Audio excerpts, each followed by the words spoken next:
Nah, kita mulai yang nomor 1. Nomor 1 di sini perusahaan menggunakan metode periodik untuk sistem persediaannya, dan kemudian menggunakan metode gross method untuk akuntansi pembelian diskonnya. Nah, kemudian tanggal 1 Juli perusahaan itu membeli 60.000 persediaan dengan terminnya 2/10 N/30 FOB shipping point. Rule PET, kemudian perusahaan ini membayar ongkos angkut itu 1.200, dan kemudian tanggal 3 Juli perusahaan mengembalikan barang yang rusak itu nilainya 6.000, dan kemudian tanggal 10 Juli perusahaan membayar persediaan tersebut. Kemudian buatlah jurnal yang diperlukan untuk transaksi yang dilakukan oleh perusahaan ini.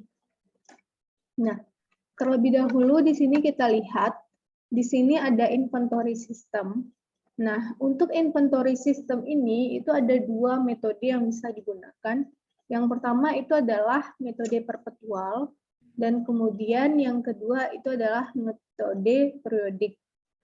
Nah, yang perpetual dan periodik itu apa bedanya? Itu kan udah dipelajari di pengantar akuntansi 1 habis UTS kan. Nah, kemudian kalau yang ini untuk mengakui berapa account receivable account payable yang harus dicatat, itu ada menggunakan metode gross method, dan kemudian ada yang menggunakan metode net method. Metode gross method itu berarti berapa nilai dari piutang kita pas pertama itu dicatat nilainya. Sedangkan kalau metode net method itu berapa setelah dikurangi diskon. Jadi berapa piutang kita terus dikurangi langsung sama diskonnya di awal itu. Nah, ini nanti kita jelasin contohnya. Nah, kemudian di sini ada termin. Kalau misalnya ada termin kayak gini, itu berarti kan dia di sini pembeliannya itu adalah secara kredit. Jadi kalau ada termin kayak gini, berarti itu pembeliannya secara kredit. Yang dimana kalau misalnya perusahaan ini bayar dalam waktu 10 hari, itu dia dapat diskon 2%. Dan dia itu harus dibayar dalam waktu 30 hari. Nah, kemudian di sini ada shipping point. Nah, kalau shipping point itu berarti temannya nanti itu adalah FOB destination. Kalau FOB shipping point itu berarti tanggung jawab si penjual itu cuma sampai pengiriman aja. Jadi ongkos kirim itu berarti ditanggung oleh si pembeli. Kalau shipping point ship berarti kan sampai perkapalan aja. Nah, kemudian kalau destination berarti itu sampai tujuan. Tanggung jawab si penjual. Berarti kalau si pembeli itu nggak punya tanggung jawab lagi untuk membayar ongkos angkut. Nah, di sini karena dia FOB shipping point, maka di sini perusahaan membayar ongkos angkut yang nilainya itu adalah 1.200. Perusahaan di sini adalah sebagai pembeli.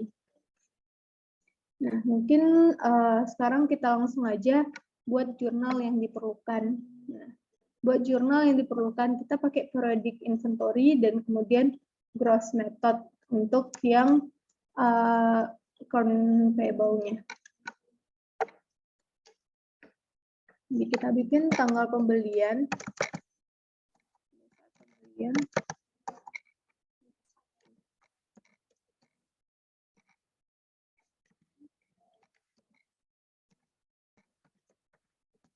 Saat pembeliannya tanggal berapa? Pembeliannya di sini tanggal berapa? Tanggal Juli, Kak. 1 Juli. Berarti kita bikin di sini 1 Juli.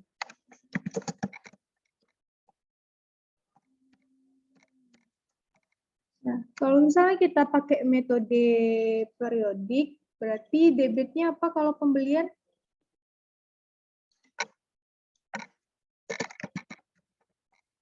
Kalau pembelian pembelian persediaan, kalau misalnya dalam metode periodik, apa yang didebit? Kalau perpetual, ketika ada aliran masuk persediaan, maka yang di debit itu adalah persediaan. Kalau ada pengurangan nilai persediaan, maka yang dikredit adalah persediaannya. Nah, sedangkan kalau misalnya metode periodik itu adalah tergantung pada transaksinya. Apa nama transaksinya, itulah yang didebit. Jadi, tanggal 1 Juli 2022 ini, karena dia pakai metode periodik, maka karena transaksinya pembelian, maka yang didebit itu adalah pembelian di sini. Debit pembelian, kreditnya karena ada termin tadi, ada termin yang ini.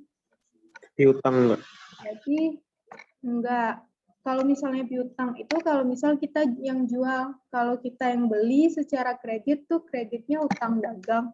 Utang dagang account payable. Statusnya di sini sebagai pembeli. Nah, nilainya itu karena kita pakai metodenya itu adalah metode gross, maka langsung dicatat itu sebesar 60.000. Sedangkan kalau misalnya kita pakai metode net method di sini, maka kan ada diskon nih 2%. Maka itu langsung dikurangi nilai diskonnya. Jadi yang dicatat itu enggak 60.000 melainkan 98%. 98% itu adalah 100% dikurang 2% ini dikali dengan 60.000. Itu nilai yang akan dicatat di sini. Kalau misalnya kita pakai net method, metode bersih. Nah, di sini kita pakainya gross method, berarti kita langsung nyatat sebesar gross nilai kotornya, berarti 60.000.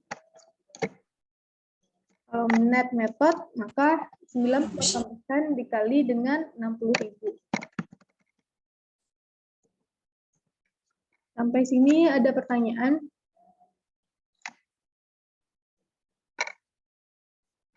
Enggak.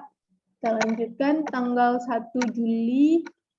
Habis itu di sini ada bayar freight cost, biaya ongkos angkut. Kita bikin 1 Juli.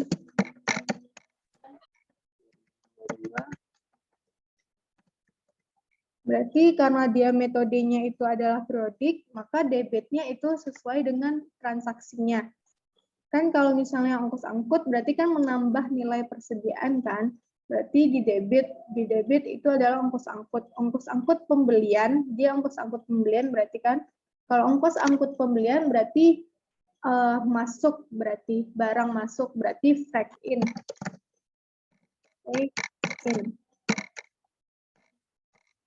Terus habis itu kreditnya karena kita yang bayar, berarti cash.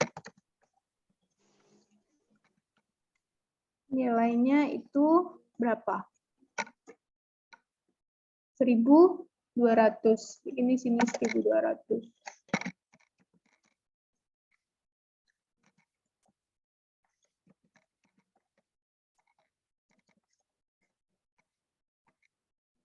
Terus habis itu kalau misalnya dia metodenya perpetual, berarti yang didebit di sini adalah inventory. Ini juga yang didebit itu inventory. Terus habis itu tanggal 1 Juli udah.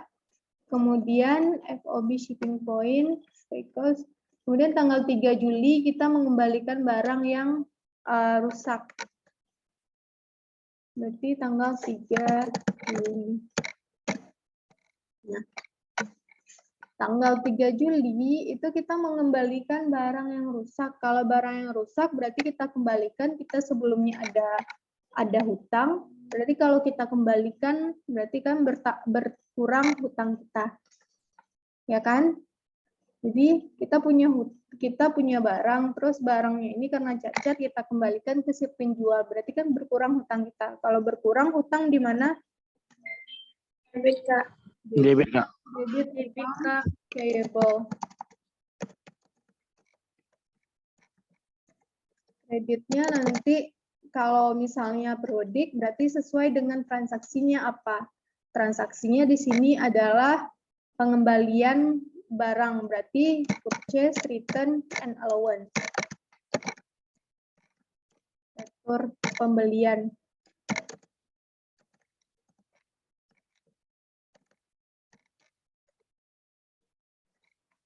Nilainya berapa sih nilainya? Nilainya itu 6.000. Sini 6.000.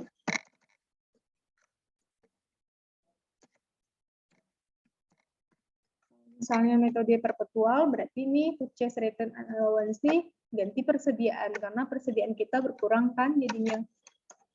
Terus kita lanjutkan. 3 Juli. Nah, kemudian di sini dia bayar tanggal 10 Juli. Nah, lihat di sini ada terminnya di sini 2/10 N/30. Kalau dia bayar dalam jangka waktu 10 hari, maka dia dapat diskon 2%. Nah, dia beli di sini tanggal 1 Juli. Bayar tanggal 10 Juli. Berarti kan pas 10 hari itu kan. Berarti dari tanggal 1 Juli ke 10 Juli itu 10 hari. Kalau 10 hari berarti dia dapat diskon 2%. Kalau misalnya dapat diskon 2%, berarti kan nanti kas yang kita bayarkan berkurang nilainya daripada yang seharusnya. Maka kita bikin jurnalnya tanggal 10 Juli.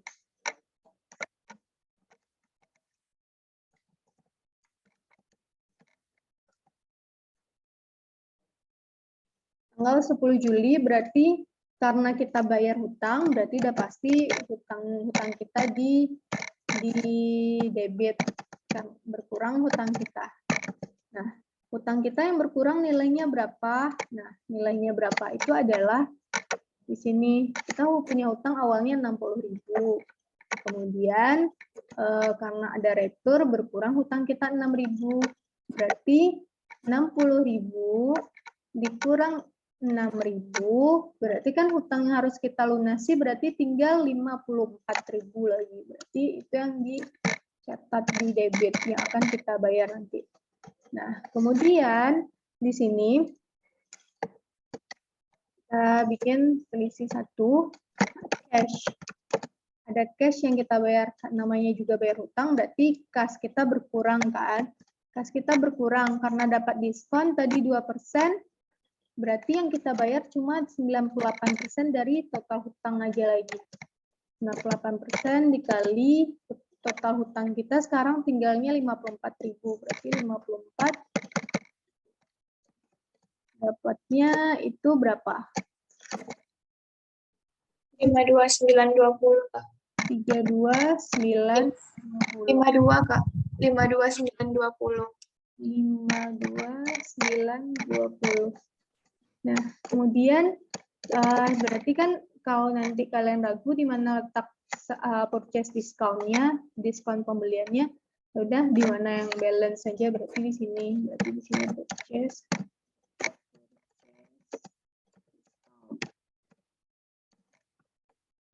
Berapa selisihnya? 80, Kak. 1.080, Kak. 1.080.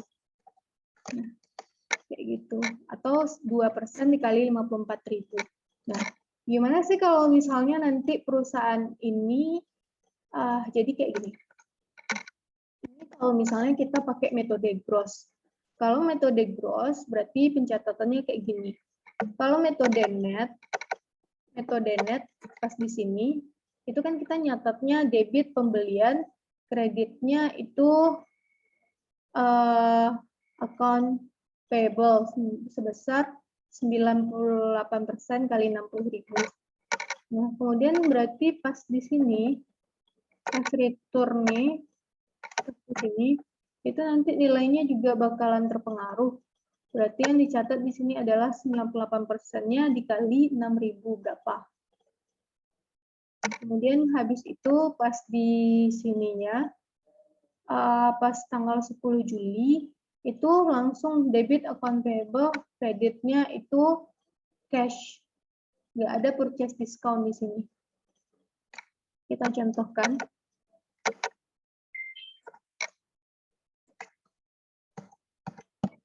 Isi bagusnya di sini. Nanti aja. Nanti kita lanjutkan. Nah, ini kita sesuai soal aja dulu metode gross. Nah, kemudian kalau misalnya perusahaan, jika asumsi perusahaan membayar tanggal 12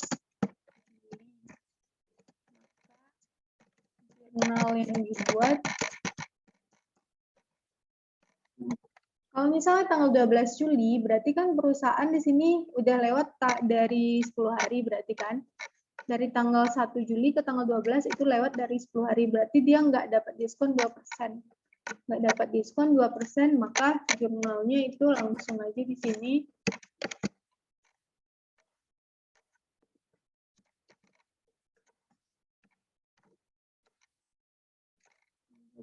Juli asumsi nih ya.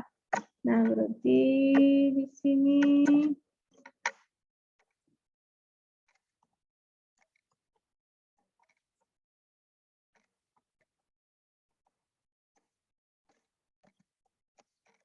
Rp54.000. Jadi dia nggak dapat diskon.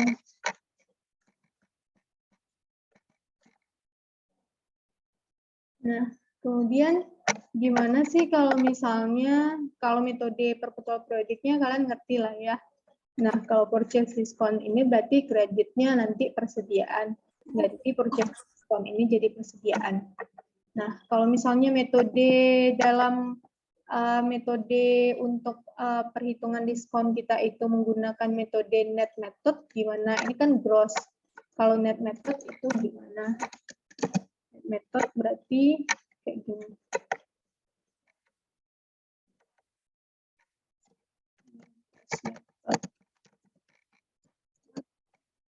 Periodic system.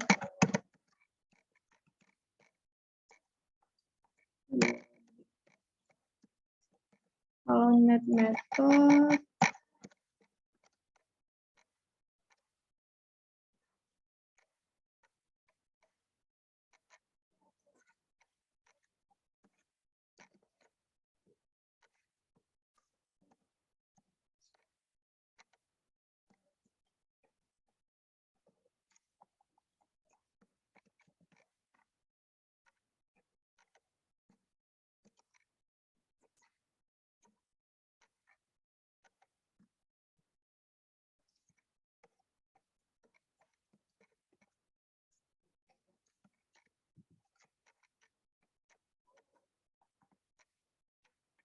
kalau kita pakai metode net method, maka pada saat tanggal 1 Juli ini, itu kita catat sebesar nilai bersih setelah dikurangi diskon.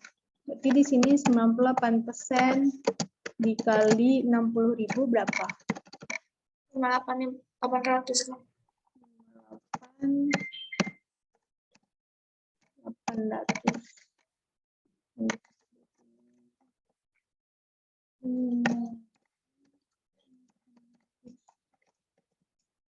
Kalau untuk break-in-nya ini tetap,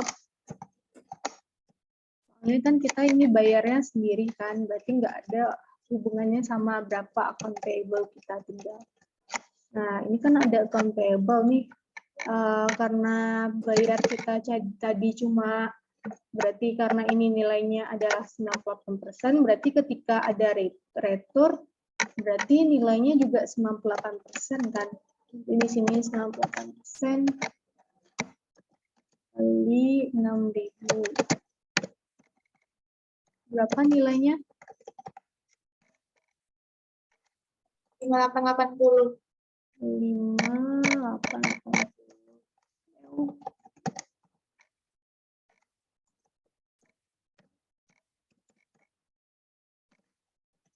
Kemudian pas pembayaran di sini, berarti kalau misalnya dia bayar tanggal 10 Juli, berarti total account payable kita 58.800 dikurang 5880 berapa?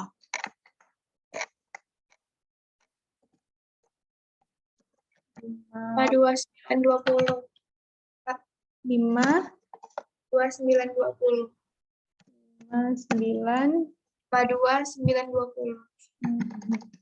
52.920. Nah, itu nilainya. Terus habis itu di sini purchase diskonnya itu nggak ada.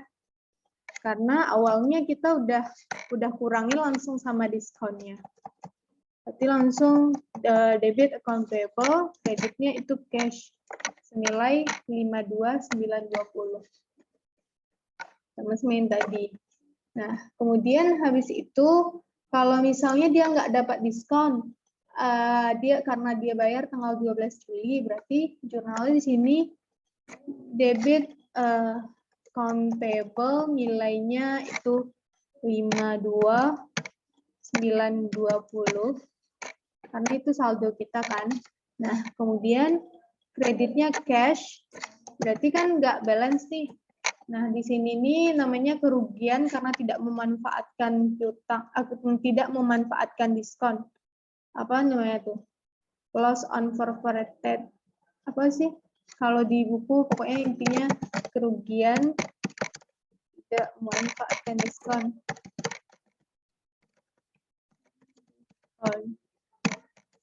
Diskon forfeited kalau nggak salah. Diskon forfeited. Daripada nanti salah tulisan. Nilainya ini isinya berapa? 80, Kak. 1080. Nah, jadi kayak gitu. Jadi itu bedanya antara metode yang net method dengan gross method. Sampai sini ada pertanyaan? Kak, izin bertanya, Kak. Ya, silakan. Kalau net method nih, kan yang diskonnya udah langsung, pencatatannya itu setelah diskonnya udah jumlahin kan, Kak? Nah, kalau misalnya dia nggak dapat diskon gitu, Kak, terus pembeliannya tetap 98%, Kak? Nggak dapat diskon nih gimana maksudnya? Dia Maksudnya lewat dari tanggal 10 gitu, Kak? Ya, makanya di sini kalau dia lewat tanggal 10 berarti kan asumsi dia bayar tanggal 12 Juli kan. Berarti yang di debit itu kan berarti account payable-nya jadi di sini kalau 52.920 kan. Ini kan udah diskon, udah dikurangi sama diskon awalnya kan. Berarti debit account payable, kreditnya kita bayar itu cash-nya 54.000. Terus habis itu di debitnya kerugian tidak memanfaatkan diskon. Jadi kalau misalnya kita lewat dari batas waktu yang ditentukan atau lewat dalam periode diskon, maka berarti kita nanti ada debit itu kerugian tidak memanfaatkan diskon muncul dia. Oke, Kak. Makasih, Kak. Iya. Sedangkan kalau misalnya dia metode gross kan berarti langsung debit account payable 54.000, kreditnya cash 54.000. Jadi beda. Nah, kemudian kita lanjutkan nomor 2, kalau nggak ada pertanyaan. Nomor 2, di sini perusahaan meminjam uang 40.000 tanggal 1 November dengan menandatangani kontrak itu 40.000 nilainya, 9% 3 bulan. Nah, berarti kalau yang kayak gini itu namanya notes payable. Jadi kalau ada 40.000, ada bunganya, terus yang ke waktunya itu namanya notes payable. Nah, notes payable. Nah, notes payable ini itu ada 2 jenisnya. Ada yang dengan bunga, ada yang tanpa bunga.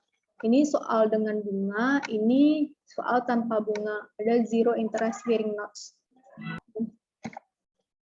Kita selesaikan yang 13.2. Ini maksudnya adalah kita dapat duit, kita dipinjemin duit 40.000, kita harus bayar bunga nanti 9%, ini 9% ini untuk bunga 1 tahun. Terus kita bayar harus 3 bulan lagi.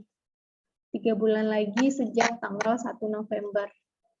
Nah, berarti di sini kita bikin dulu jurnal pada saat kita menerima pinjaman. Satu jurnal saat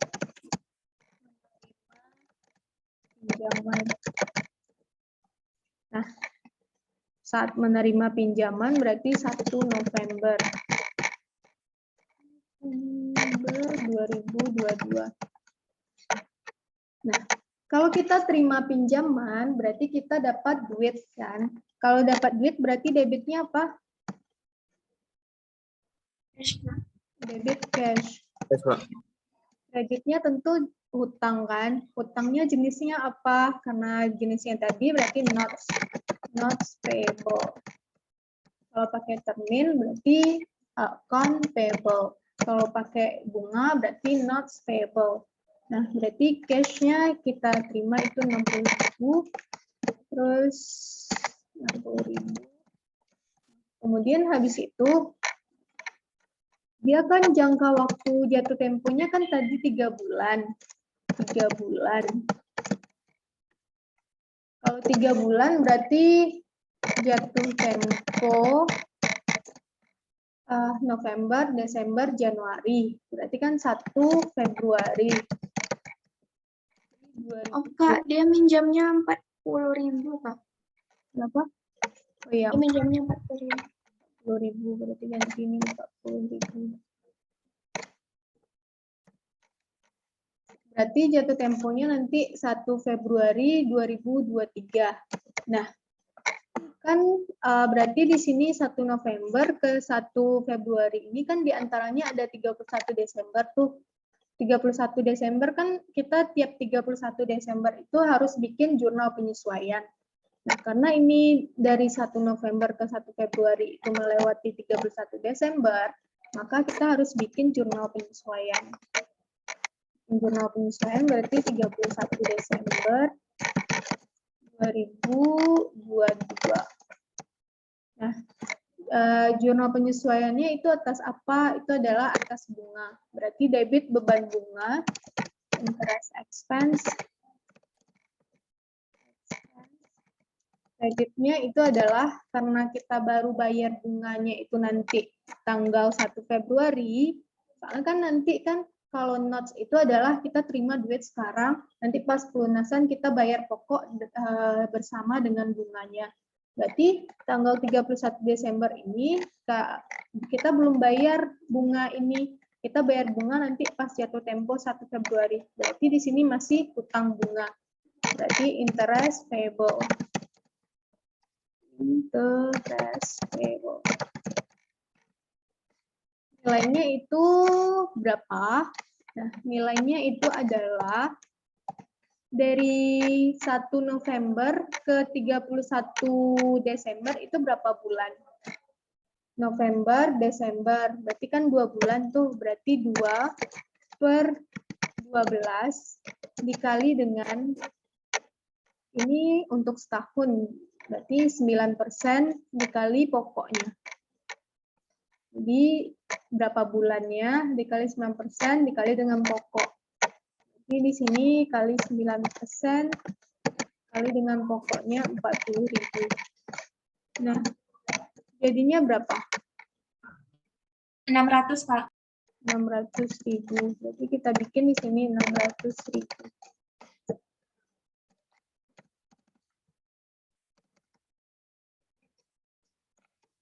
Nah. 600 perak, Kak. Oh, 600. Oh iya. 600 perak. Terus habis itu 31 Desember. Berarti kita pas jatuh temponya lagi. Jatuh tempo berarti 1 Februari 2023.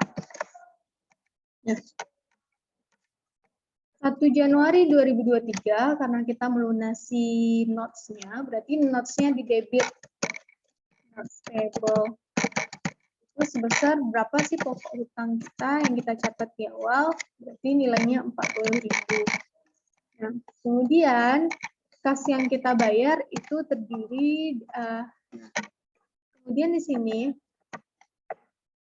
kita isi semua hutang dulu. Berarti semua hutang di sini ada notes payable 40.000. Terus ada interest payable juga yang harus dilunasi. Berarti lunasi interest payable. Debit interest payable.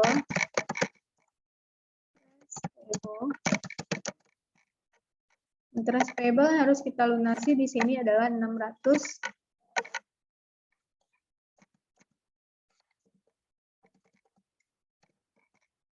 Nah, kemudian habis itu kita kan di sini baru nyatat beban bunganya itu sampai 31 Desember kan. Berarti dari bulan Januari kita belum nyatat beban bunga kan. Berarti kita catat beban bunga yang bulan Januari. Berarti debit interest expense.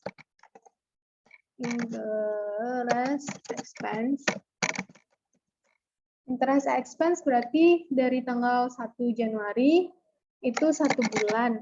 Kalau 1 bulan berarti kan ini pakai ini kan bisa 1/12 kali 9% kali 40.000 berarti bisa juga ini 600 ini bisa ini untuk 2 bulan 600 Kak. Berarti kalau untuk sebulan berarti kan 300 bagi 2 aja. Berarti kita masukin di sini 300 itu karena 1 bulan dari bulan Januari yang belum dicatat. Catat baru sampai bulan Desember. Nah, kemudian kreditnya itu adalah cash. Nah, kita bayar hutang kan. Nah, berapa sih hutang kas yang kita bayarkan? Itu adalah sebesar pokok kita ditambah dengan total bunga yang harus kita bayarkan. Bunga yang harus kita bayarkan itu adalah 9% kali 40.000 dikali 3/12. Itu dapatnya nanti 900 jumlahan yang ini.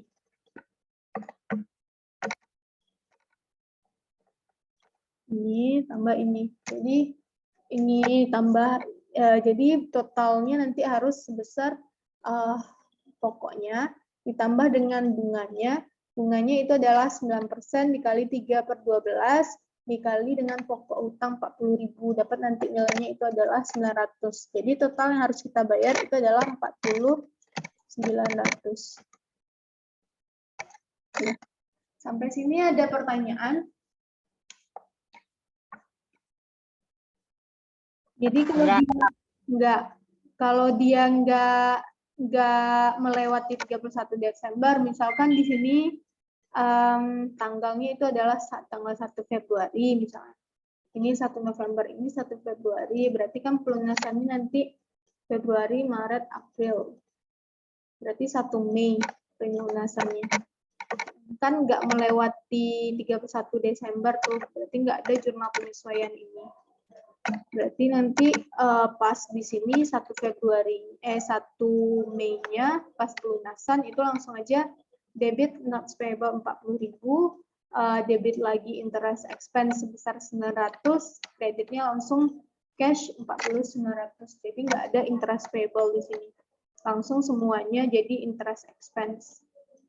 Kalau itu dia nggak melewati tanggal 31 Desember. Sampai sini ada pertanyaan?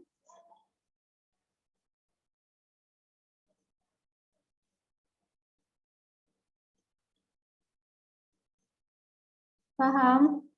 Nah, jadi yang 1 Mei-nya pas jurnalnya gimana Kak? Interest expense ada? Misalkan kita bikin aja gini. Misalkan hutang diterbitkan tanggal 1 Februari dan hanya tanggal 1 November.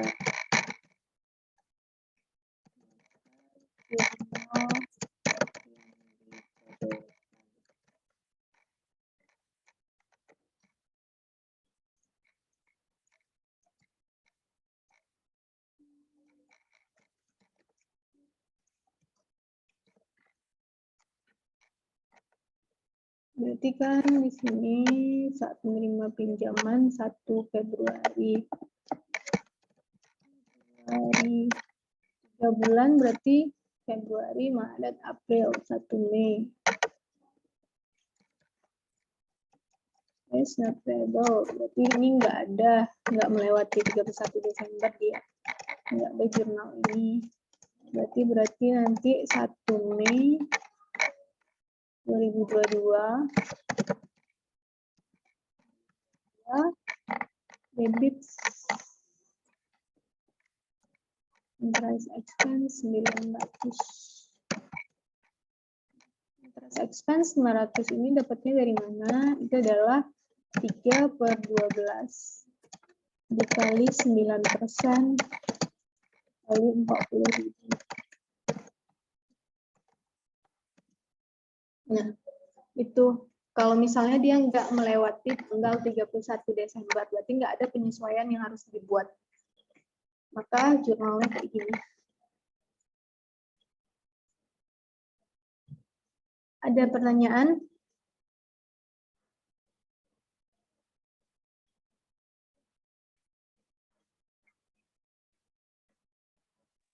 Aman nggak? Aman. Nah, kemudian kita lanjutkan yang satu. Nah, kemudian kita lanjutkan yang 13.3. 13.3 perusahaan meminjam duit 60 juta tanggal 1 November dengan menandatangani 31/61/350 3 bulan. Nah, di sini kan nggak ada nih, kalau nggak ada tingkat bunganya karena dia zero interest bearing notes. Terus habis itu dia dapat untung dari mana si yang memberi pinjaman ini? Itu dia nanti kita minjem duit 60.000, kita nanti dapat duit berarti 60.000, tapi nanti pas jatuh tempo, berarti jatuh temponya kan di sini 3 bulan lagi. Pas jatuh tempo itu nanti kas yang akan kita bayarkan itu adalah 61.350. Berarti selisihnya itu adalah 1.350. Itulah yang jadi keuntungan bagi si perusahaan yang meminjamkan duit ke kita. Nah, terus gimana jurnalnya kalau yang kayak gini? Nah, jurnalnya itu adalah ini tanpa bunga. Tanpa bunga itu berarti nanti pas perhitungan terakhirnya itu nggak ada cash untuk bayar bunganya itu. Nah, langsung aja kita contohkan. Nomor 4 lagi ya. Apakah? Nomor 3. Nomor 3. Nomor 3 berarti tanggal 1 November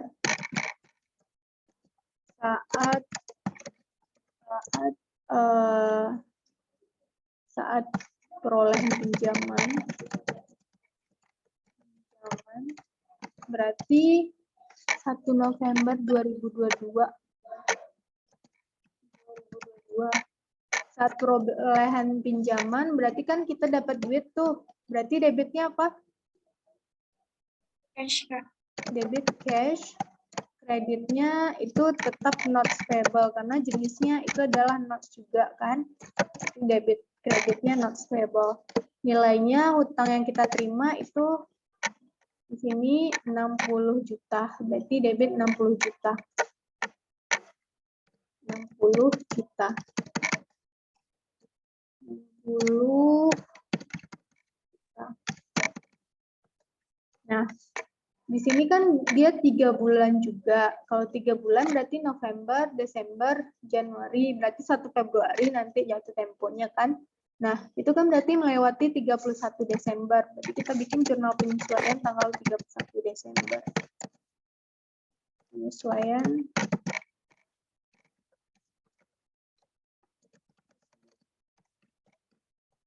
Dia bakalan tetap muncul beban bunga. Interest expense, tapi kreditnya itu nggak interest payable. Expense. 31 Desember itu interest expense, tapi kreditnya itu nggak interest payable. Berarti kalau interest payable kan berarti kita punya hutang bunga atau ada bunga yang harus kita bayarkan. Nah, di sini dia tetap interest expense debitnya, tapi kreditnya itu langsung notes payable. Notes payable. Kreditnya itu adalah notes payable. Jadi beda pas di sini. Pas di sini kan debit interest expense, kreditnya interest payable. Nah, kalau misalnya dia zero interest bearing notes, maka debit interest expense kreditnya itu adalah kreditnya itu adalah langsung notes payable-nya. Jadi kreditnya langsung notes payable. Nilainya itu berapa?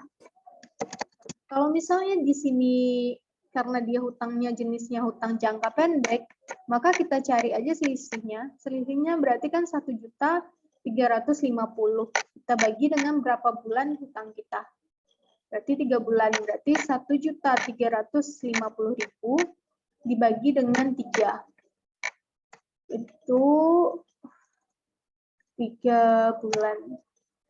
Nah, ini karena dia 2 bulan, berarti kan 2/3 tuh. Karena 2 bulan, berarti 2/3 dikali 160 juta, 61.350 dikurang 60 juta, dapatnya 1.350 kali 1.350.000. Ya kan? Dapatnya berapa nilainya? 900.000, Kak. 900.000. Berarti di sini bikin 900.000.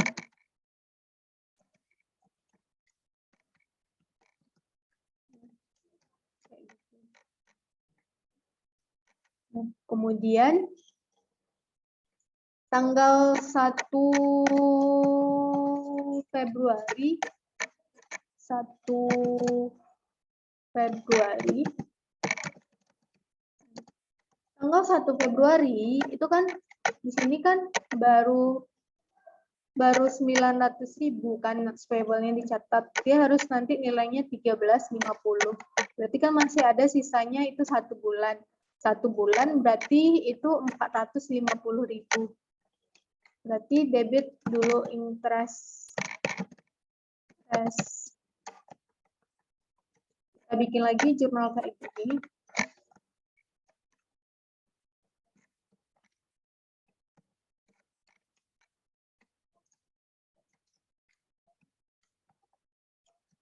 Februari 2023. Nilainya di sini 450.000.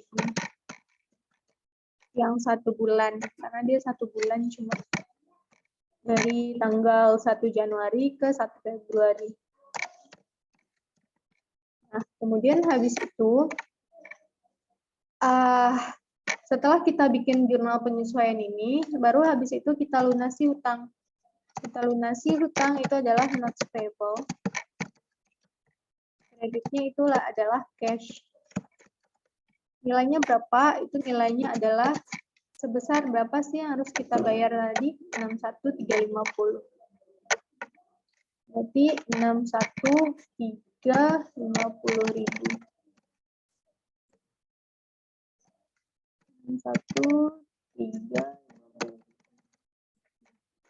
61.350.000 itu kan ini 60 juta ditambah 900.000, terus habis itu ditambah 450.000, dapat nanti notes payable-nya 61.350 kan, segitu yang harus dilunasi, sehingga nanti saldo notes payable-nya kalau di debit 61.350 jadinya 0. Udah sampai sini ada pertanyaan? Sampai sini ada pertanyaan? Kak, nanya Kak, kan di situ Kak bikin 1 Februari 2022 Kak. Tadi kan Kak di soal tuh kata tuh 3 bulan. Kalau 3 bulan tuh November, Desember sama Januari ya kan Kak. Kenapa nggak bikin di tanggal akhir Januari Kak? Kenapa di tanggal awal Februari Kak? Kalau misalkan bikin akhir Januari boleh nggak Kak? Boleh aja. Tapi kan di sini masalahnya kan mulainya di sini tanggal 1. Itu nanti jatuh temponya tuh tanggal 1 juga. Oh. Kalau dia nanti mulainya tanggal akhir, maka akhir juga nanti apanya kita bayarnya. Oh gitu ya Kak. Terus Kak, ini kan kita ulang bikin jurnal 61350 Kak. Dari awal udah kita bikin juga Kak, total tuh 61350 Kak. Mana dia harus sebesar itu, sebesar berapa yang kita terima. Kita terima cuma 60 juta. Jadi supaya 60 juta ini jadi 61350, maka kita bikin penyesuaian kayak gini terus. Oh, Jadi kalau nanti itu di sini nggak melewati 31 Desember misalnya. Misalnya kan soal yang tadi, kalau misalnya kita nerima pinjamannya tanggal 1 Februari 2022. Nah, berarti tanggal 1 Februari 2022 segini, 31 Desember itu berarti kan nggak ada jurnalnya, berarti di sini tanggal 1 Mei kan. 1 Mei berarti debit interest expense itu langsung 1.350.000, kreditnya itu not payable 1.350.000. Baru habis itu kita bikin jurnal debit not payable, kreditnya cash. ya Kak, kasih Kak. Kita bikin aja lah, kita nyalin dulu. Jika open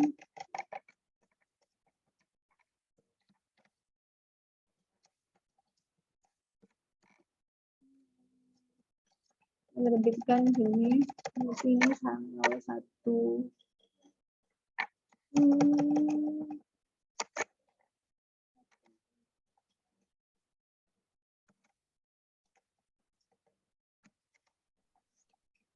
Kak, itu yang jurnal penyesuaian 31 Desembernya itu 2/3 atau 2/12 ya, Kak? 2/3. Jadi itu bedanya nanti kita bikin ini berarti ini 60 juta.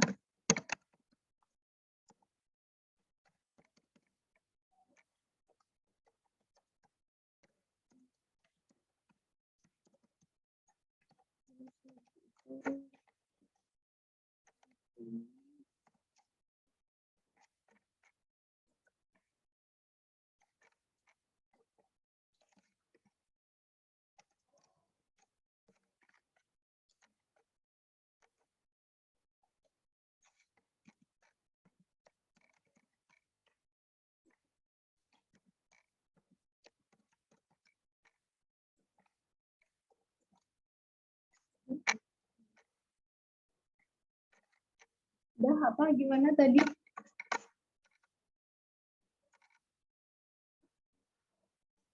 Dia 2/3, jadi kan di sini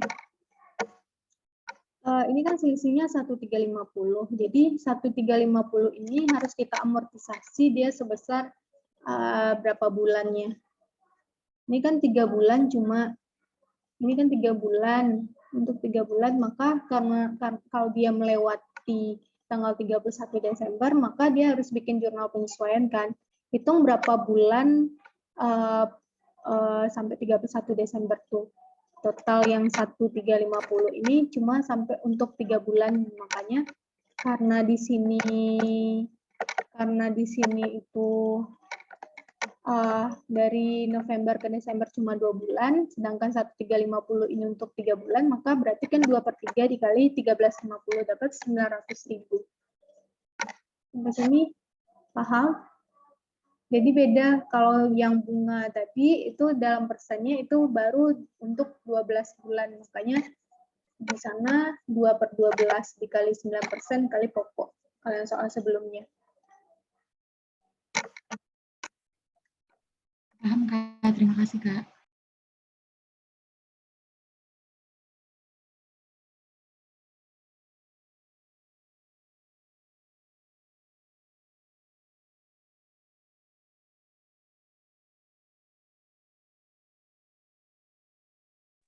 Nah, kemudian kita lanjutkan.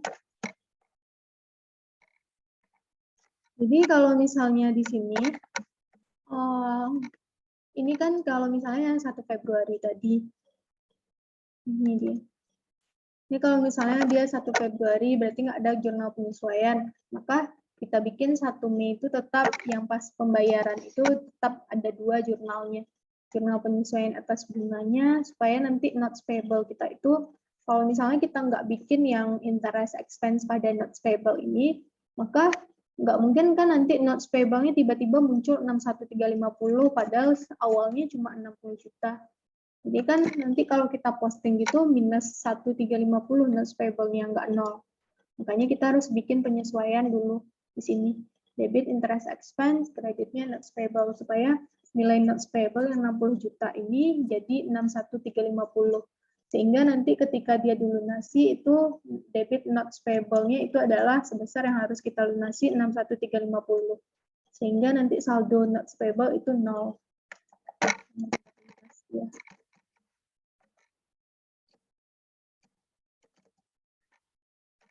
Beda nanti kalau notes payable itu kalau untuk yang zero interest yang notes ini kalau misalnya yang jangka panjang nanti itu beda lagi caranya. Ada tabel amortisasinya. Kita lanjutkan. Kita lanjutkan yang nomor 4. Nomor 4, tanggal 31 Desember perusahaan memiliki uang 500.000. Memiliki hutang notes payable itu 500.000. Due ini berarti jatuh tempo tanggal 15 Februari 2022. Jika perusahaan itu berekspektasi akan mendanai kembali hutang tersebut dengan menerbitkan long term notes tanggal 14 Februari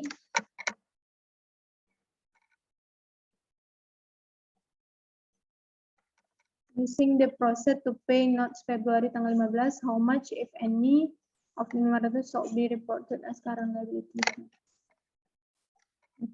Jadi kalau ini yang 13.4 itu terkait dengan pendanaan kembali. Pendanaan kembali ini itu adalah keadaan di mana kita punya hutang jangka pendek. Awalnya kita punya hutang jangka pendek itu adalah yang 500.000 ini. Yaitu temponya itu tanggal 15 Februari 2022 nanti. Nah, kita nggak mampu bayar yang notes payable jangka pendek ini. Oleh sebab itu, kita danai, kita bayar hutang jangka pendek ini dengan kita minjem duit jangka panjang. Minjem duit, berarti kalau minjem duit berarti kan berhutang tuh. Berhutang lagi, tapi hutang jenis hutangnya itu adalah hutang jangka panjang.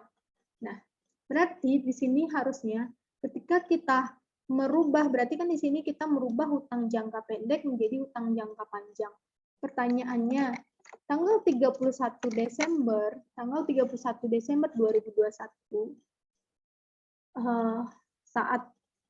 saat kita memiliki hutang jangka pendek ini, apakah dengan kita melakukan refinance ini yang 500.000 ini akan berubah menjadi hutang jangka panjang? Nanti pelaporannya itu pertanyaannya. Nah, untuk syarat refinance itu diakui sebagai hutang jangka panjang. Maksudnya diakui sebagai hutang jangka panjang ini maksudnya adalah tanggal 31 Desember 2021 ini supaya yang 500.000 ini nggak jadi hutang jangka pendek lagi, melainkan jadi hutang jangka panjang, itu dia harus punya syarat di mana penyelesaiannya itu kita itu emang kalau ini kan berarti kan kita meminjam uang jangka panjang itu emang tujuannya untuk refinance ini, berarti terpenuhi syarat yang pertama. Syarat yang kedua itu adalah penyelesaiannya itu harus selesai surat-suratnya itu tanggal 31 Desember 2021. Jadi saat tanggal pelaporan itu. Nah, di sini kita lihat kalau di sini kan emang udah jelas tujuannya untuk refinance, berarti terpenuhi syarat yang kedua. Syarat yang pertama. Syarat yang kedua yakni itu penyelesaiannya itu harus selesai tanggal penyelesaian surat-surat untuk hutang jangka panjang ini harus selesai itu paling lambat 31 Desember 2021. Nah, berarti kita lihat di sini di using process to pay off not how much if any kurang lebih gitu. yang sekarang liability.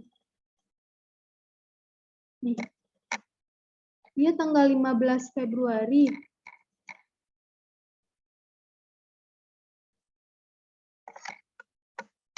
Nih. Di sini katanya obligation by issuing long term note-nya itu baru diisukan, diterbitkan itu tanggal 14 Februari. Berarti kan itu 14 Februarinya ini itu adalah 14 Februari 2022. 14 Februari 2022. Jadi kan dia dilunasi 15 Februari. Tapi dia baru terbit yang hutang jangka panjangnya ini, yang untuk melunasi hutang jangka pendek ini, itu baru terbit tanggal 14 Februari. Sedangkan dia kalau mau diakui sebagai hutang jangka panjang, tanggal 31 Desember 2021 ini, maka yang long term notes ini harus selesai itu tanggal 31 Desember. Nah, berarti kan nggak terpenuhi yang ini syarat untuk supaya yang hutang jangka pendek ini jadi hutang jangka panjangnya. Berarti di sini pertanyaannya adalah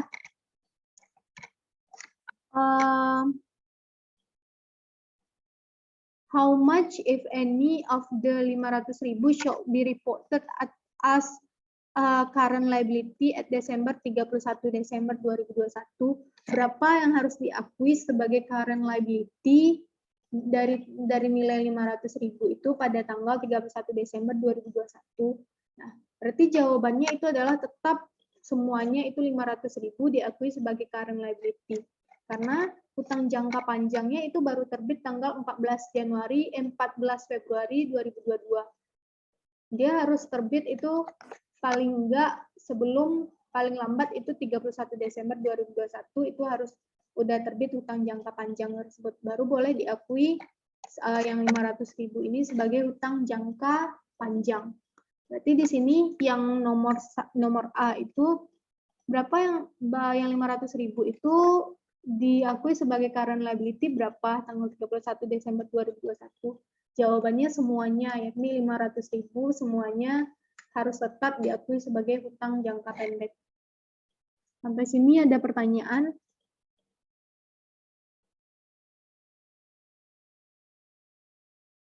Paham?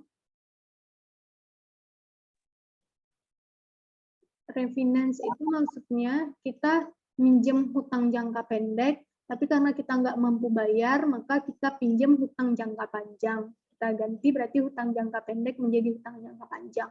Nah, pada akhir tahun itu apakah karena kita bermaksud untuk mendanai hutang jangka pendek itu jadi hutang dengan hutang jangka panjang, apakah itu akan mengubah langsung dia dilaporkan sebagai hutang jangka panjang atau enggak? Itu pertanyaannya. Jawabannya itu tergantung. Kalau penyelesaiannya itu sudah selesai tanggal 31 Desember, maka dia boleh diakui sebagai hutang jangka panjang dan dihapuskan dia menjadi hutang jangka pendek. Tapi kalau misalnya dia lewat dari tanggal 31 Desember, maka dia tetap menjadi hutang jangka pendek. Belum boleh diakui dia sebagai hutang jangka panjang. Sampai sini paham?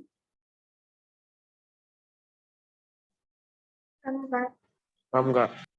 Nah, kemudian yang B. Yang B, kalau misalnya si BUR ini bayar BUR si perusahaan ini kan bayarnya itu notes-nya tanggal 15 2022.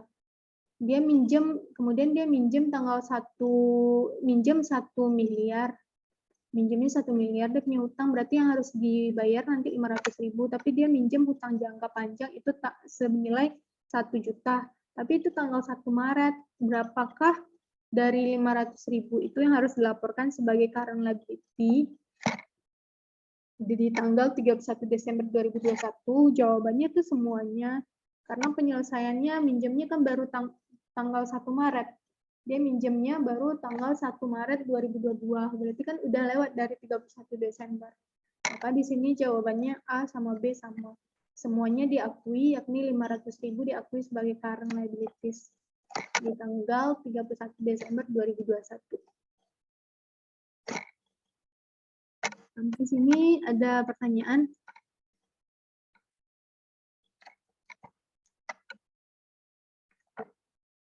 Enggak, kita lanjutkan. Kalau kita mau 8, kita mau 8 berarti 9, 9.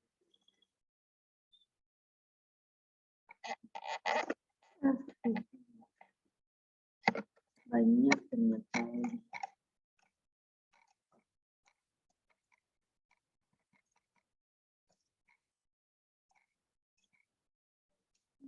Lagi nomor 5. Kita lanjutkan yang nomor 5. Perusahaan mempunyai utang jangka panjang yang jatuh tempo itu tanggal 2 November 2023. Jadi kita punya utang jangka panjang, nanti harus dilunasinya itu tanggal 2 November 2023. Nah, kemudian tanggal 10 Oktober 2021, perusahaan ternyata itu melanggar perjanjian. Dia breach covenants related to this debt and this loan becomes due on demand. Nah, jadi kita itu isinya di sini kita punya hutang jangka panjang. Terus habis itu hutang jangka panjang ini harusnya dilunasi tanggal 2 November 2023. Ternyata kita itu melanggar perjanjian sehingga orang yang ngasih hutang ke kita itu mewajibkan kita untuk bayar jadinya nggak tanggal 2 November 2023 lagi, tapi melainkan tanggal 5 Januari 2022.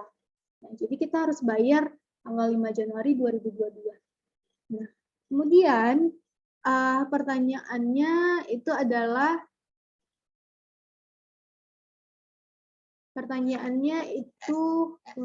the financial statement reporting debt and financial information.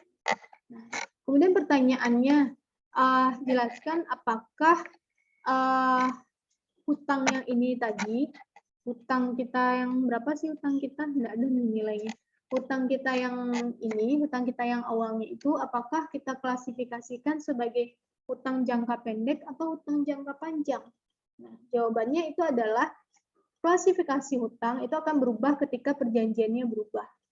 Nah, perjanjiannya berubah. Nah, berarti pas awal ini dia masih long term debt. Nah, kemudian ketika kita melanggar peraturan, melanggar aturannya, dan kemudian muncul perjanjian baru, yakni kita harus lunasi tanggal 5 Januari 2022, maka ini menjadi hutang baru. Maka hutang yang perjanjian lama itu hapus, muncul perjanjian baru. Nah, pertanyaannya itu adalah berapa yang harus kita laporkan, apakah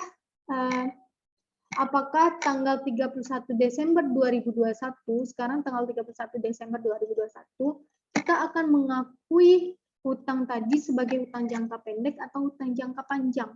Nah, jawabannya itu adalah berarti kan di sini kan harus dilunasi tanggal 5 Januari 2022. Harus dilunasi 5 Januari 2022. Kita melanggar aturannya itu aturan itu berubah tanggal 10 Oktober 2021. Berarti ini adalah titik awal dia berubah aturannya. Berarti dari tanggal 10 Oktober 2021 sampai tanggal pelunasannya itu harus 5 Januari 2022, harus lunasi 5 Januari 2022. Berarti kan itu berapa bulan tuh? Oktober, November, Desember, Januari. Berarti kan 4 bulan. Kalau 4 bulan lagi harus dilunasi, berarti kan itu hutang jangka pendek kan? Soalnya kan kalau hutang jangka pendek adalah hutang yang jangka waktu pelunasannya itu adalah kurang dari 12 bulan. Nah, berarti jawabannya hutang ini akan diklasifikasikan sebagai hutang jangka pendek pada tanggal 31 Desember 2021. Sampai sini ada pertanyaan?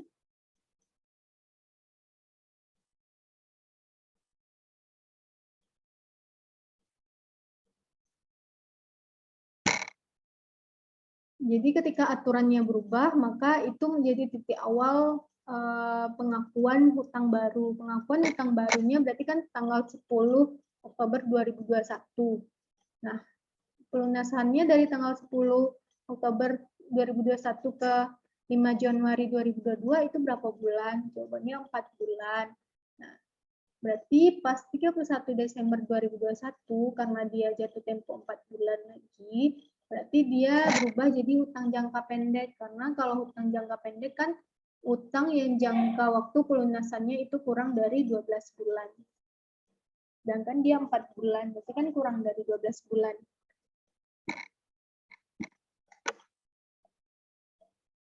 Sampai sini ada pertanyaan? Paham? Paham nggak? Nah, kemudian kita lanjutkan yang nomor 6. Nomor 6, perusahaan menjual koran untuk koran yang menjual langganan koran itu 12.000 biaya setahunnya. Jadi orang berlangganan ke kita anggap ini perusahaan.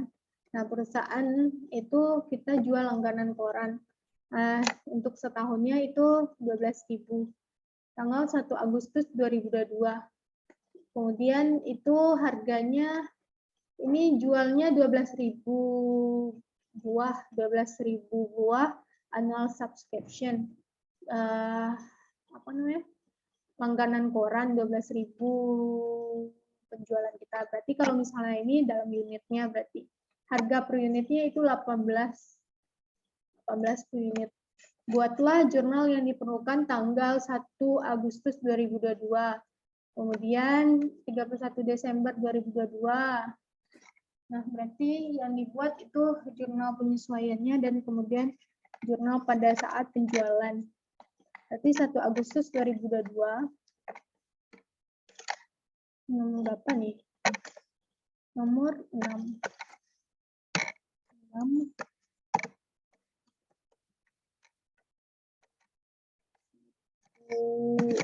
Agustus 2022. Saat apa ya? Saat penjualan. Berarti saat penjualan di sini itu kita dapat kas kan. Nanti kalau kita jual barang itu kita dapat cash. Kreditnya apa? Kreditnya itu kan biasanya penjualan kan. Penjualan kreditnya kan karena kita menjual. Nah, di sini kita lihat itu Sport Pro Magazine sold 12.000 annual subscriptions. Nah, berarti kan di sini itu adalah langganan koran untuk 1 tahun. Nah, berarti itu kan kayak pendapatan diterima di muka kan. Kenapa pendapatan diterima di muka? Itu karena kita belum kasih korannya. Dia kan annual subscription, dia berlangganan aja dulu. Nanti kalau misalnya pendapatannya itu baru diakui setelah kita memberikan koran ke ke pelanggan kita. Berarti ini yang 12.000 itu adalah unearned revenue, pendapatan diterima di muka.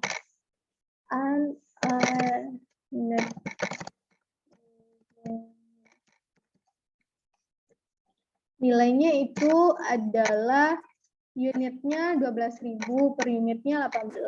Jadi 12 kali 18.000. 18.000 berapa? Ya, 12.000 kali 18.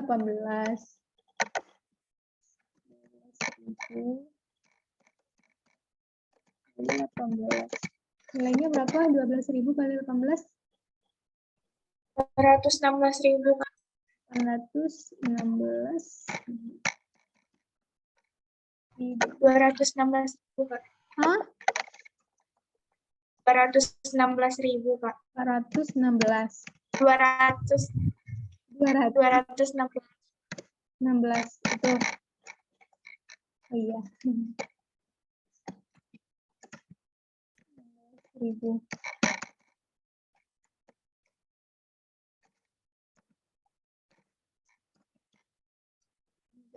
Terus habis itu penyesuaian katanya. Kalau setiap tanggal 31 Desember itu kita harus bikin penyesuaian. buatlah penyesuaiannya, berarti 31 Desember. 1 Desember 2020.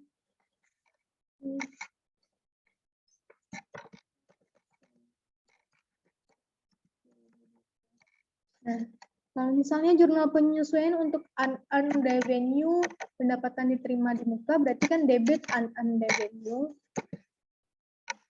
berkurang nilai unearned revenue ini, karena berarti dari 1 Agustus ke 31 Desember berarti kan kita udah ngasih jasa kita kan, udah ngasih jasa kita, berarti debit berkurang, hutang kita unearned revenue ini kan berarti kan hutang tuh. Kenapa hutang? Karena kita udah terima pendapatan, udah terima duit orang, tapi kita belum melakukan pekerjaannya, berarti kan dia liability tuh, hutang. Jadi unearned revenue ini hutang. Berarti debit karena kita udah ngerjain, berarti debit berkurang, hutang kita unearned revenue. Kreditnya baru boleh kita akui sebagai pendapatan karena kita udah kerjakan. Jadi kreditnya revenue.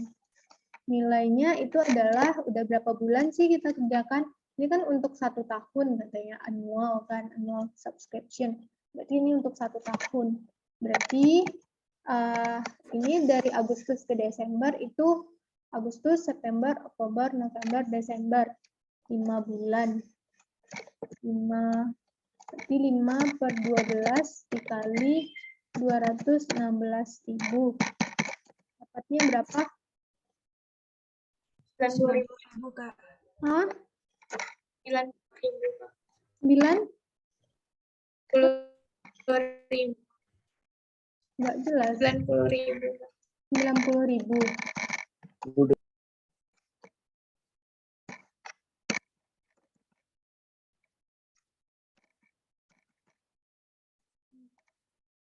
Udah sampai sana aja, ya, sampai 31 Desember.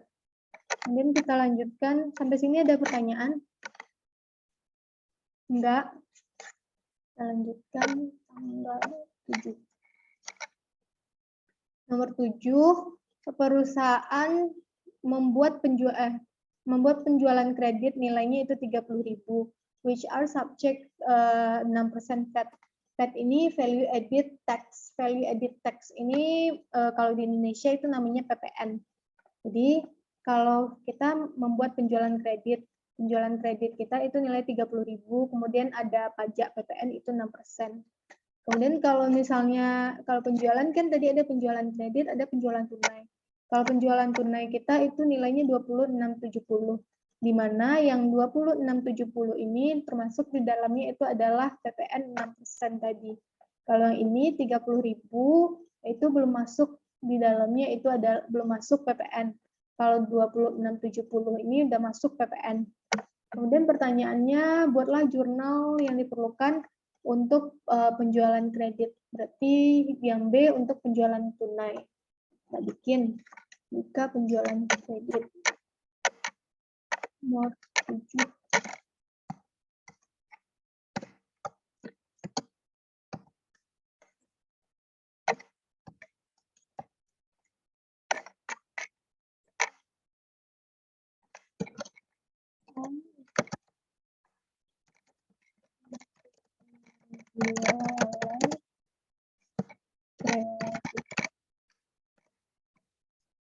Nah, kalau misalnya untuk penjualan kredit, itu otomatis kalau kita penjualan kredit, berarti debitnya apa? Kalau kita menjual barang secara kredit, berarti debit account receivable, utang usaha. ini, kemudian kreditnya itu biasanya kan sales. Nah, di sini kita mengut PPN, berarti ada di sini PPN. Kalau PPN itu karena kita mengut langsung dari pelanggan, terus nanti habis itu kita harus kasih ke orang pajak, berarti kita berhutang ke orang pajak. Makanya di sini VAT payable. pajak PPN. Hutang PPN maksudnya. Hutang PPN. Payable.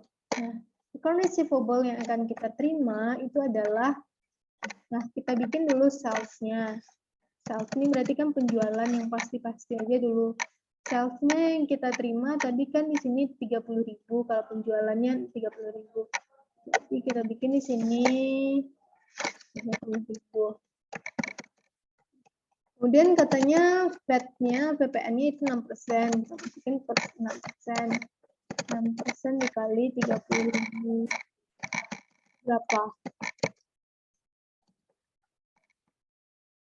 6% kali 30.000 berapa? 800. 800 rupiah. 1.800, Pak. 1.800. Nah, kemudian habis itu berarti account receivable-nya nanti kita terima 31.800. Nah, kemudian yang B. Yang B untuk penjualan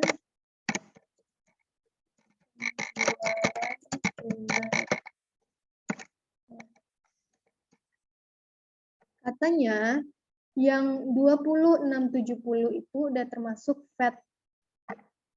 Berarti kan 2670 udah termasuk VAT. Berarti penjualan ditambah PPN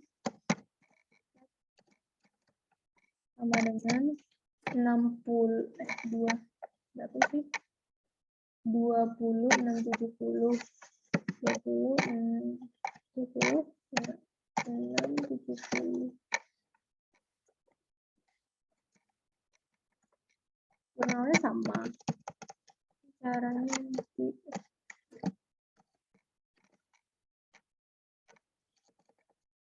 Debitnya karena tunai berarti di sini debitnya cash. Debit cash. Enggak di sini.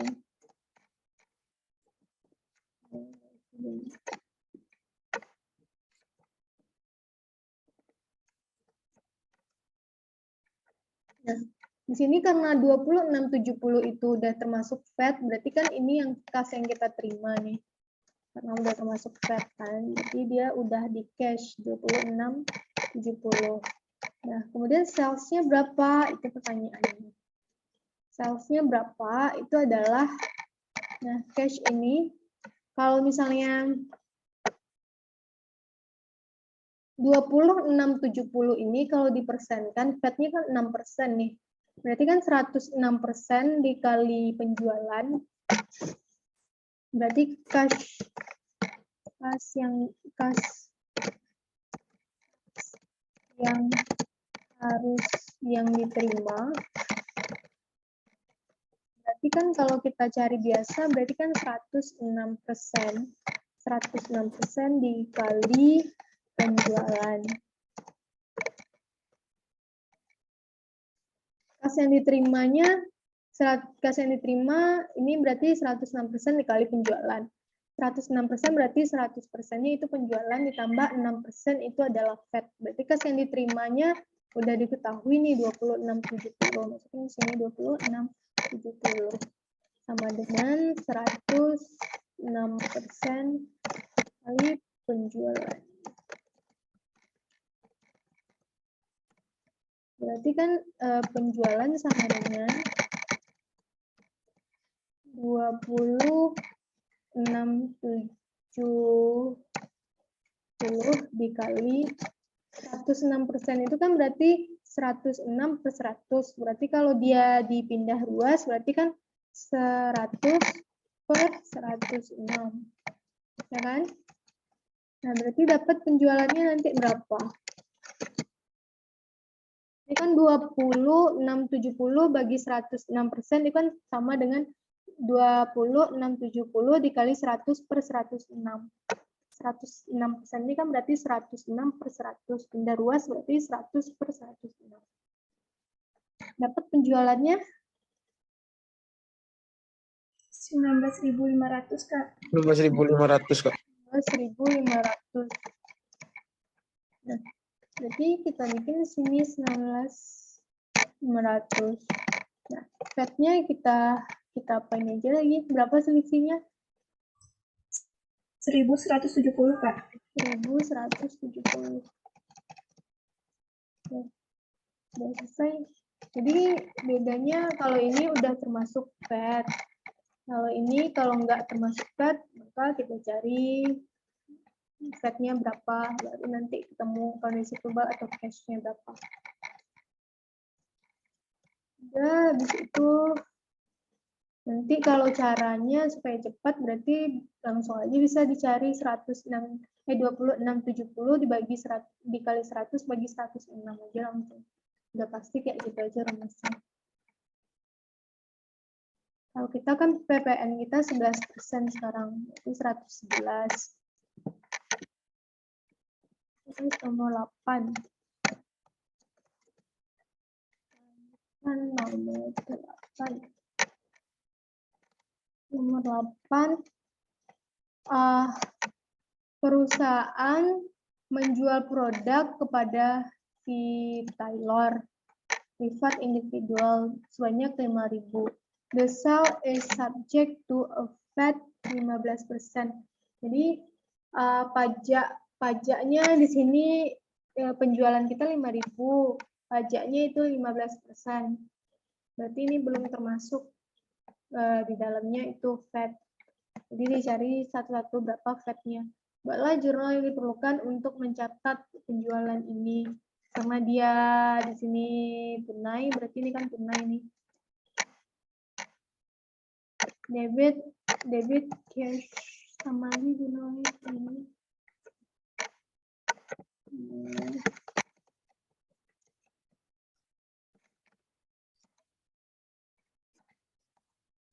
Cashnya itu kita nggak tahu. Soalnya penjualannya udah pasti di sini. Penjualannya di sini 5.000. Berarti bikin penjualan 5.000. Berarti bikin di sini sales 5.000.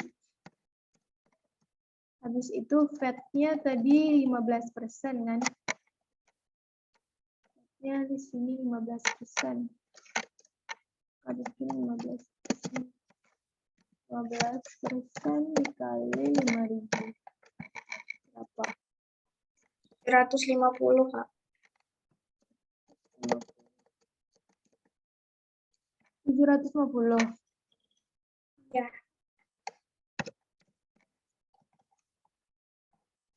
Jadi cash yang kita terima 5.750.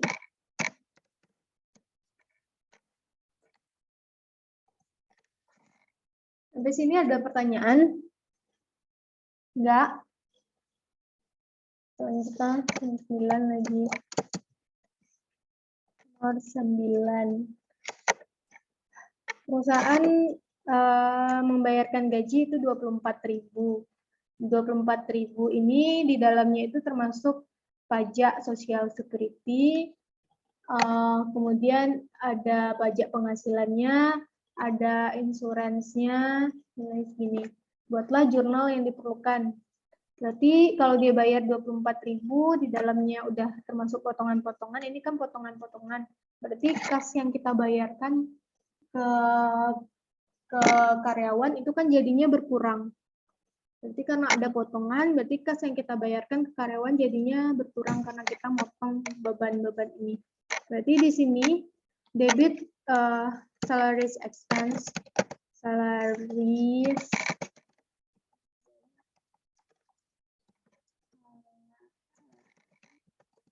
and wages expense.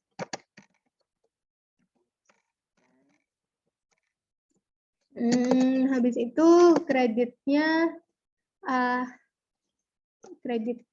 itu di sini kan udah salaries and wages expense, supaya nggak susah kalian ngafalnya.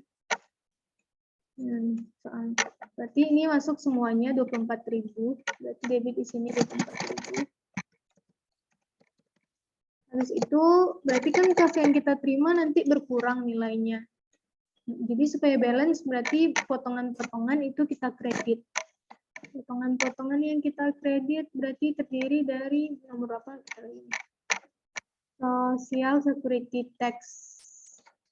Social Security Tax. Terus habis itu apa lagi?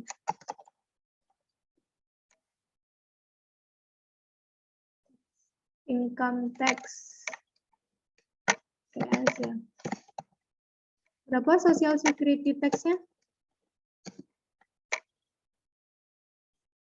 1920. 1920. Income tax-nya berapa?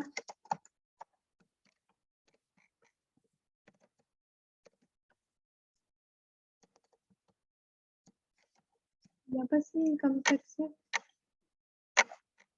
29.920. 29. Tidak ingat. 29.90. Terus habis itu apa lagi tuh?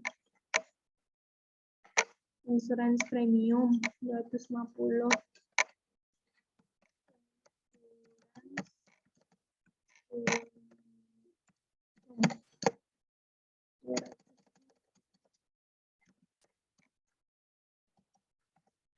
Habis itu kredit kas, karena potongan berarti kan berkurang kas yang harus kita keluarkan. Berapa nilainya? 24.000 dikurang yang ini sesuai balance. 18.840, Kak. 18.840. Udah, kita lanjut yang nomor. Sampai sini ada pertanyaan? Enggak? Kok enggak, kita lanjut.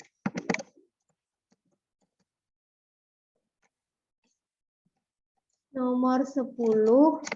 Perusahaan membayar liburan karyawannya. Kemudian tanggal 31 Desember 2022, tanggal 31 Desember 2022, 30 employee have each earned memperoleh 2 minggu waktu vacation, waktu 2 minggu liburan. Kemudian rata-rata gaji per minggunya itu 700. Soalnya jurnal yang diperlukan untuk penyesuaian 31 Desember 2022 dan jurnal. Nah, di sini itu ceritanya adalah jadi karyawan ini liburan, jadi dia punya jatah liburan. Nah, jatah liburannya ini itu kita bayar, perusahaan bayar. Jadi selain dia dapat liburan, juga dapat bayaran dari perusahaan karena libur tuh. Nah, jadi itu gimana pencatatannya? Di sini tanggal 31 Desember 2022 itu dia punya jatah itu 2 minggu. Punya jatah 2 minggu, tapi belum digunakannya. Berarti kalau belum digunakannya, berarti kan perusahaan nanti perusahaan punya kewajiban di masa yang akan datang nanti untuk membayar liburan karyawan ini. Nah, nanti berarti jurnalnya itu adalah 31 Desember 2022.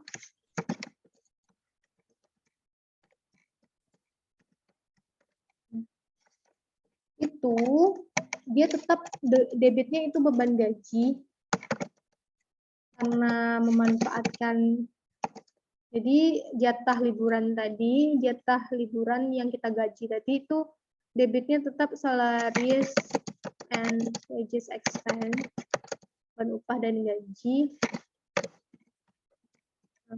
Karena dia belum dipakai sama karyawannya, belum dimanfaatkannya yang upah atas liburan tadi, maka kita berarti berhutang di masa yang akan datang nanti untuk mengeluarkan duit atas liburannya. Berarti vacation salaries, vacation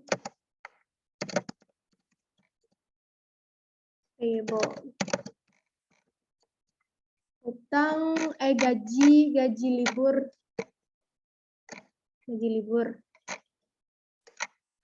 tentang gaji libur. Nah, nilainya itu adalah, mana nih, ini soalnya nomor 10. Kita bayar gaji itu rata-rata 700 per minggunya. Kita kasih dia jatah itu 2 minggu. Berarti 2 minggu kali 700. Jumlah employee yang akan kita gaji itu 30. Berarti 30 kali 2 minggu kali 700. Oke. 30 kali 2 minggu dikali 700 ya. Berapa nilainya? 1.000 Kak. 42.000. 42.000 Kak. 42.000.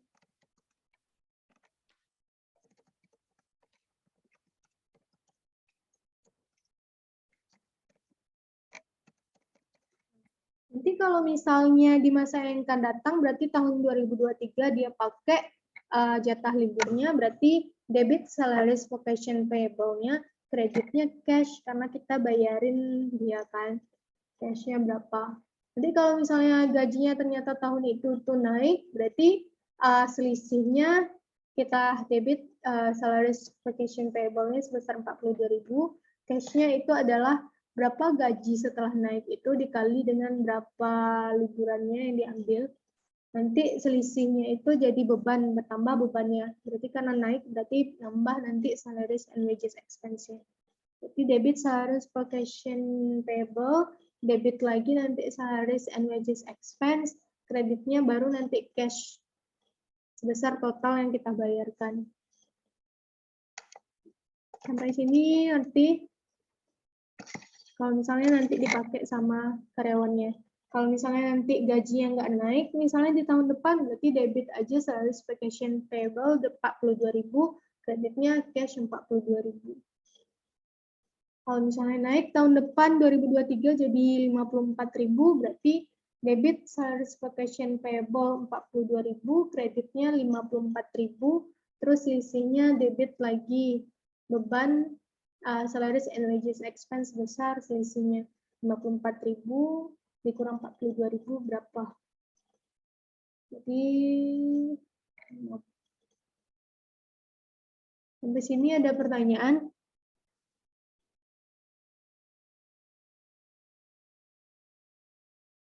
Ini nggak cukup waktu kita. Masih sanggup?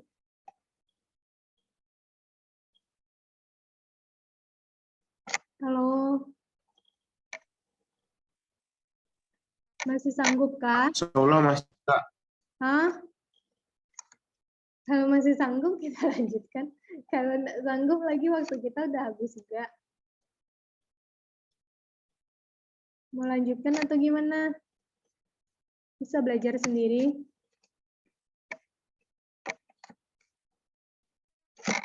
Yang soal yang belum dibahas tuh sama kayak yang di atas berarti Kak.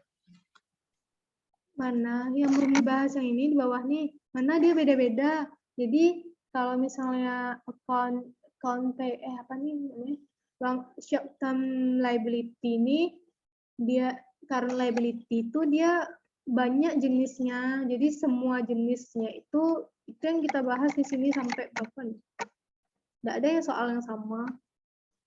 Jadi berarti di sini soalnya ada 7 sampai 20 ya. Berarti sampai ada 20 jenis transaksi untuk current liability ini.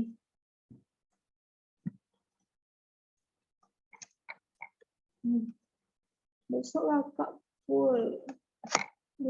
Besok malam kita lanjutin aja lagi, itu Senin kita lanjut.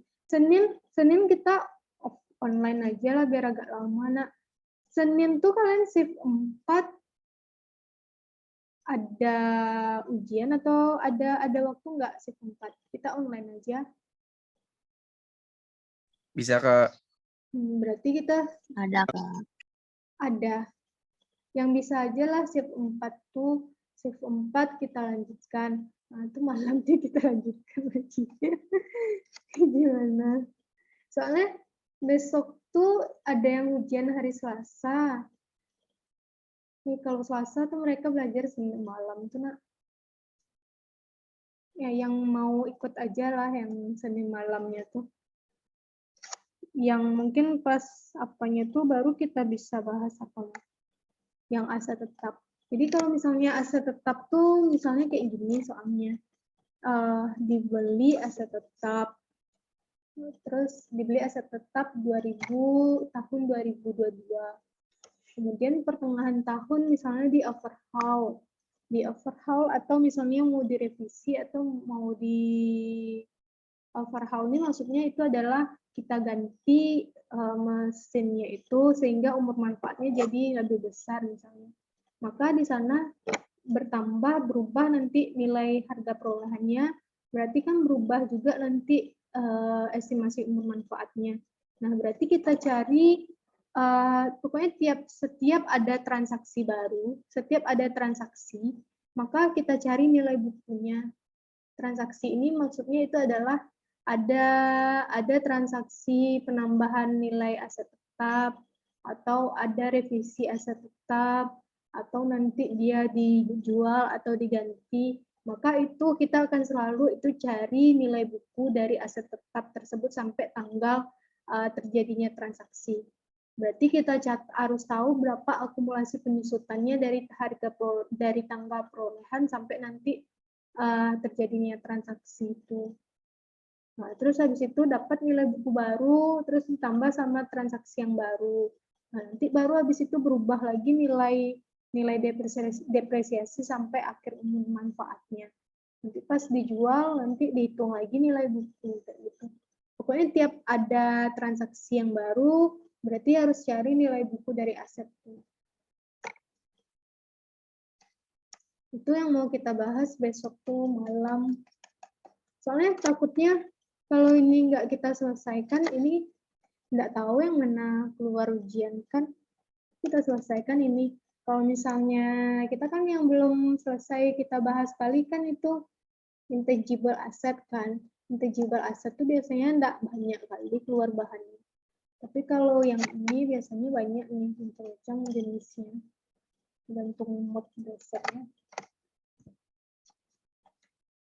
Makanya ini kita bahas dulu. Kita sampaikanlah 9:30 ya. Lanjutkan yang 11 nih. Karena banyak kali besok beban kita. Yang 11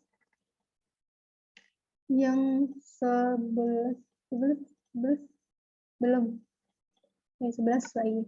Nah, 11 ini perusahaan itu membagikan bonus berdasarkan laba bersihnya. Tanggal pas tahun 2021 berarti 31 Desember nih. Bonus yang akan kita bayarkan itu 350.000. Tapi bayarnya itu nanti 15 Februari 2022. Jadi berarti ini kan 31 Desember 2021 nih kita tetapkan. Kalau pas kita tetapkan itulah berarti muncul yang namanya beban bonus. Tapi masalahnya baru dibayarnya itu tanggal 15 Februari 2022. Berarti karena belum dibayarkan maka jadi hutang bonus. Nah, buatlah jurnal yang diperlukan. Berarti pas kita tetapkan, berarti di sini kita tetapkan itu biasanya kan berdasarkan net income, berarti kan berdasarkan laba. Laba kan baru tahu 31 Desember 2021. Berarti di sini nomor 11.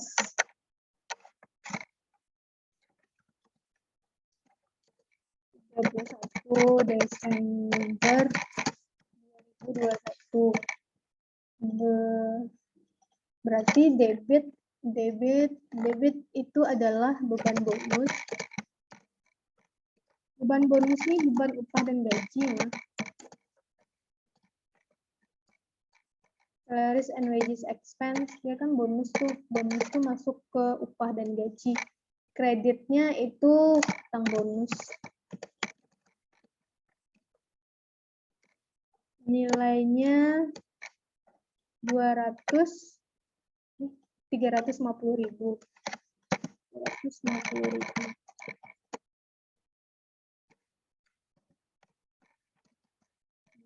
Kemudian habis itu kita bayarkan tanggal 15 Februari 2022. 15 Februari 2022. Berarti lunas yang utang bonusnya. Debit utang bonus, kreditnya itu kas. Nilainya 350.000.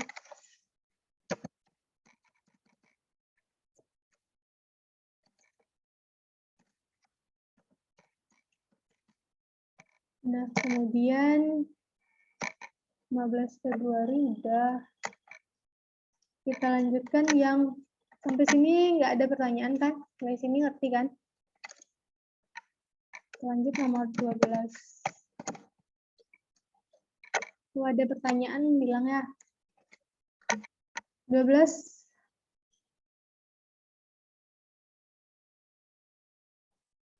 Ini kalau 2 jam berarti sampai ini Kak sewa Zoom-nya sampai 2 jam. 2 jam berarti setengah 8, berarti setengah 10 ya. Jadi harus selesai setengah 10 kita. Nah, 13-12 berarti di sini perusahaan itu terlibat masalah hukum tanggal 31 Desember 2022. Kemudian buatlah jurnal yang diperlukan tanggal 31 Desember. Diasumsikan bahwa kemungkinan perusahaan ini bakalan bayar itu 900.000 atas hasil dari keputusan hukum. Nah, jawabannya itu adalah kalau misalnya suatu transaksi hutang itu dicatat apabila dia mungkin terjadi dan kemudian jumlahnya itu andal. Jadi kita tahu berapa yang harus kita catat itu dia pasti akan terjadi dan jumlahnya itu sudah bisa kita tentukan, maka dia dicatat sebagai hutang. Terus habis itu, nah kalau hutang itu kan dia ada 3 syaratnya, sesuatu itu bisa dikatakan hutang. Yang pertama itu muncul kewajiban di masa yang akan datang, itu kan hutang tuh, muncul kewajiban di masa yang akan datang. Terus habis itu yang kedua, kemungkinan dia munculnya itu besar, berarti dia sangat mungkin untuk pasti dia muncul. Kemudian yang ketiga itu adalah jumlahnya sudah bisa diestimasi secara andal. Itu dicatat sebagai liability. Nah, tapi kalau misalnya kita itu mengeluarkan sumber daya, memiliki kewajiban di masa yang akan datang. Terus habis itu dia mungkin terjadi, tapi jumlahnya belum bisa ditentukan. Kalau jumlahnya belum bisa ditentukan, maka dia cukup dilaporkan saja di catatan atas laporan keuangan. Nah, kemudian kalau misalnya dia nggak pasti terjadi, terus jumlahnya juga nggak pasti, maka nggak perlu dicatat dimanapun. Jadi kayak gitu. Kalau jumlahnya udah pasti, maka dilaporkan sebagai liability. Kalau jumlahnya itu nggak pasti, belum tahu berapa, maka dituliskan di catatan atas laporan keuangan. Nah, berarti yang A ini kan jumlahnya udah jelas nih 900.000 dan dia liable, berarti kan udah pasti nih. Berarti dicatat ini sebagai liability. Berarti debit loss with loss, kerugian hukum, loss with loss. Kreditnya itu karena baru akan dibayar di masa yang akan datang. Kalau kita kalah nanti ada keluar putusannya. Jadi credit loss with liability. Dia kewajiban berarti.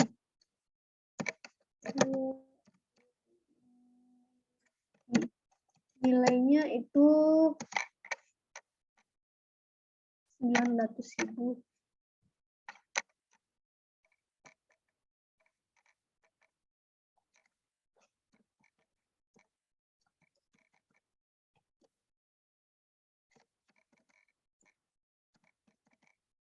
Nah,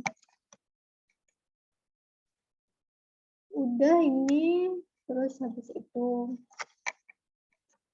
yang A nih, yang A, yang B, yang B, yang B, buatlah jurnal yang diperlukan jika dia not probable. not probable that success reliable for any payment resource of this suit. Berarti dia kemungkinannya itu nggak apa, dia nggak mungkin terjadi, kemungkinannya itu kecil. Jadi dia ini tidak perlu dicatat, tidak ada jurnal yang perlu dibuat. Yang perlu dibuat.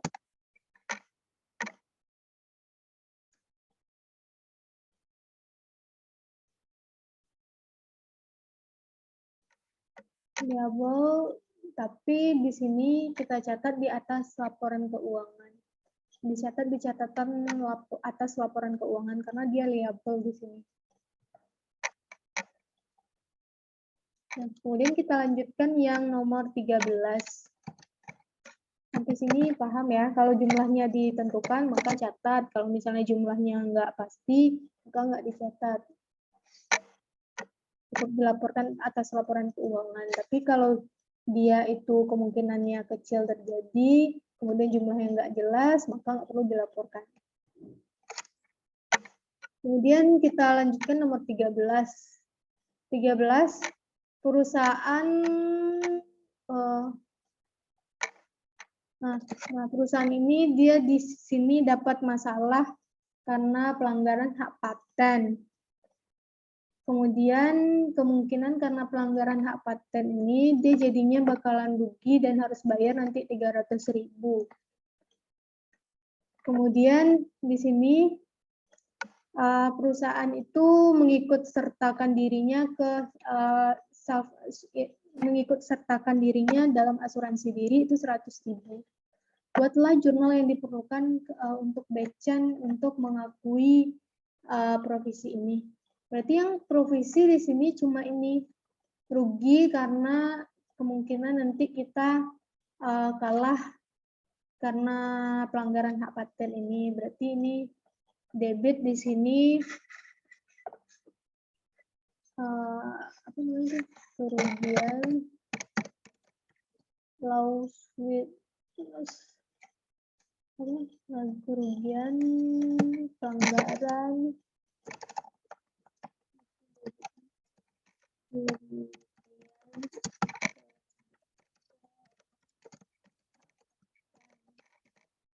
kreditnya pelanggaran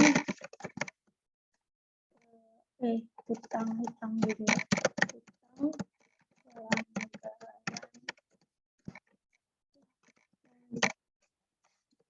nilainya itu 300.000.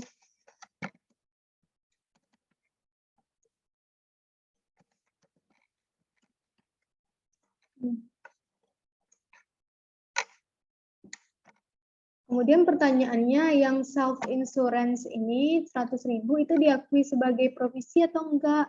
Jawabannya enggak. Soalnya dia kan self insurance. Self insurance itu enggak ada kewajiban kita di masa yang akan datang. Maka dia tidak memenuhi kriteria untuk dikatakan sebagai liability tadi. Maka 100.000 ini kalau self insurance kita nyatat biasanya itu kan berarti debit prepaid insurance kan. Asuransi yang dibayar di muka. Debitnya untuk cash. Jadi dia enggak liability.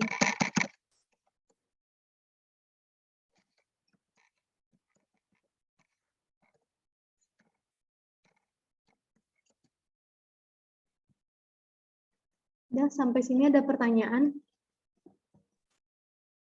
Enggak. Kita lanjutkan nomor 14. 14.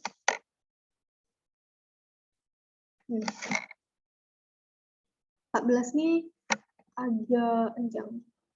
Nah, jadi ini di sini biasanya kan harga peroleh, bacalah soalnya enak. Nah, di sini perusahaan itu dia perusahaan tambang. Terus karena dia perusahaan tambang, berarti kan di tengah laut tuh misalnya di sini tengah laut.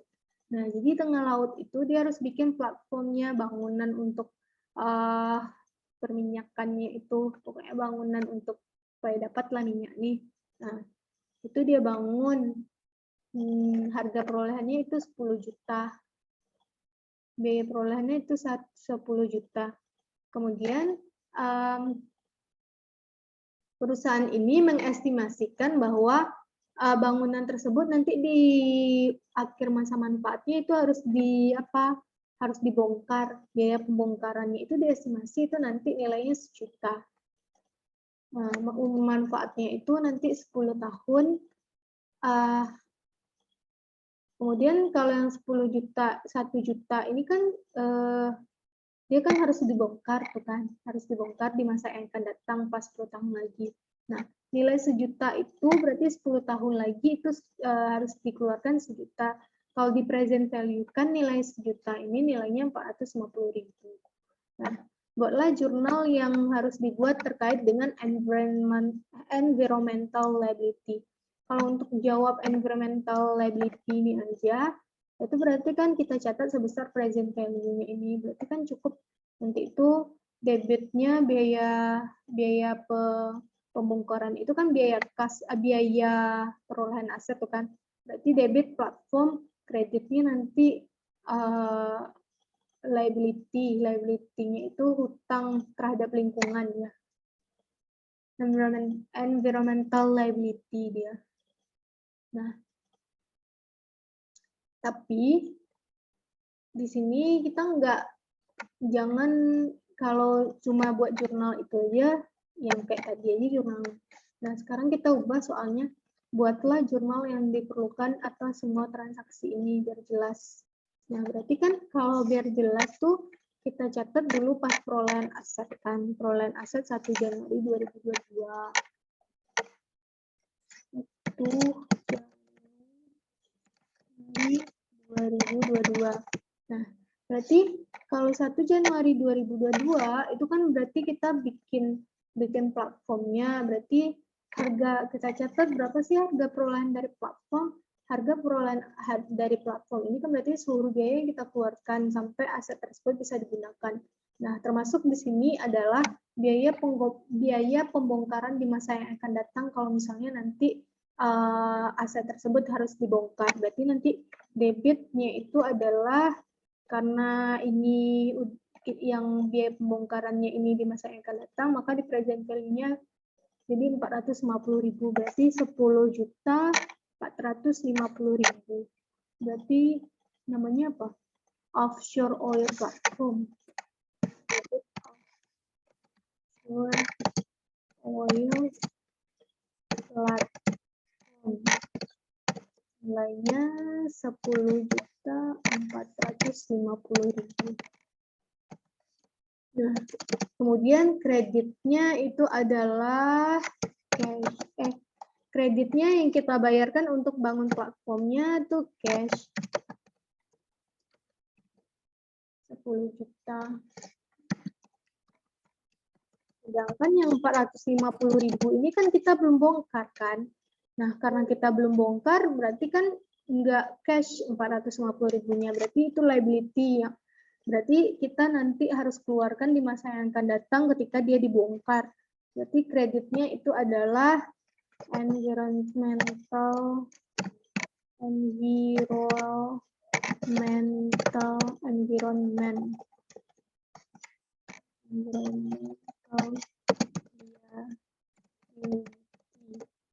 Ya, 450.000. Itu kalau dia cuma nanya kewajiban lingkungannya aja berarti offshore oil platform 450, kreditnya environmental liability 450.000. Nah, nanti itu saat nanti nilai 450.000 nanti pas penyesuaian saat penyesuaian 31 Desember setiap selama umur manfaatnya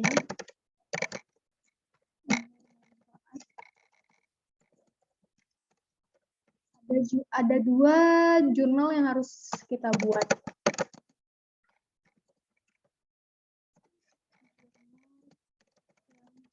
harus dibuat.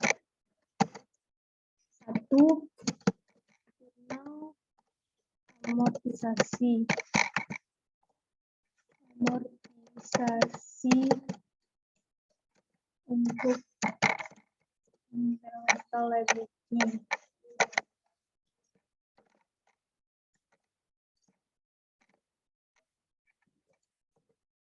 Itu jurnal penyusutan aset.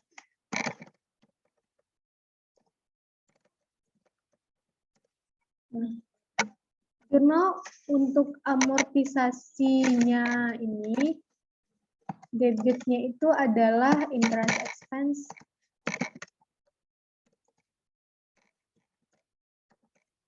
Kreditnya adalah environmental liability.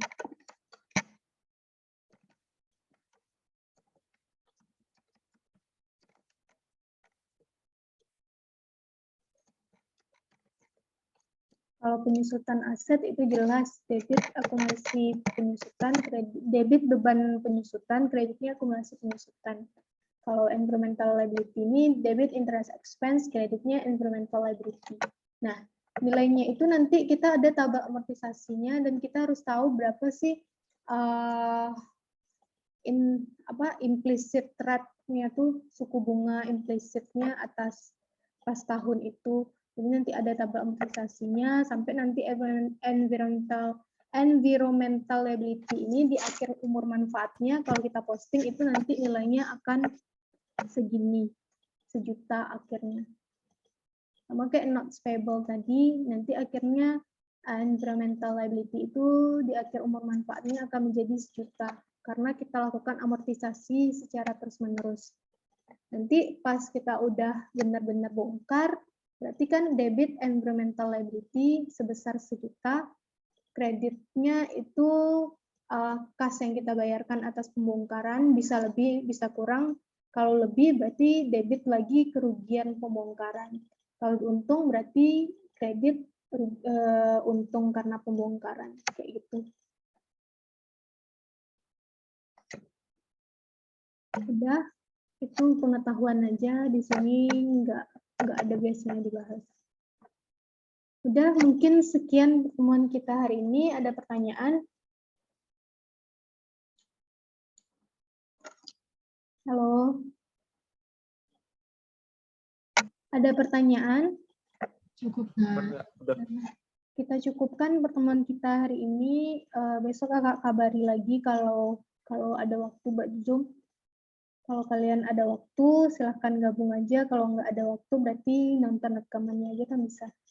Ya, sekian pertemuan kita hari ini. Assalamualaikum warahmatullahi wabarakatuh. Waalaikumsalam warahmatullahi wabarakatuh. Ya. Kak, Word-nya boleh di-share ke grup, Kak? Oke.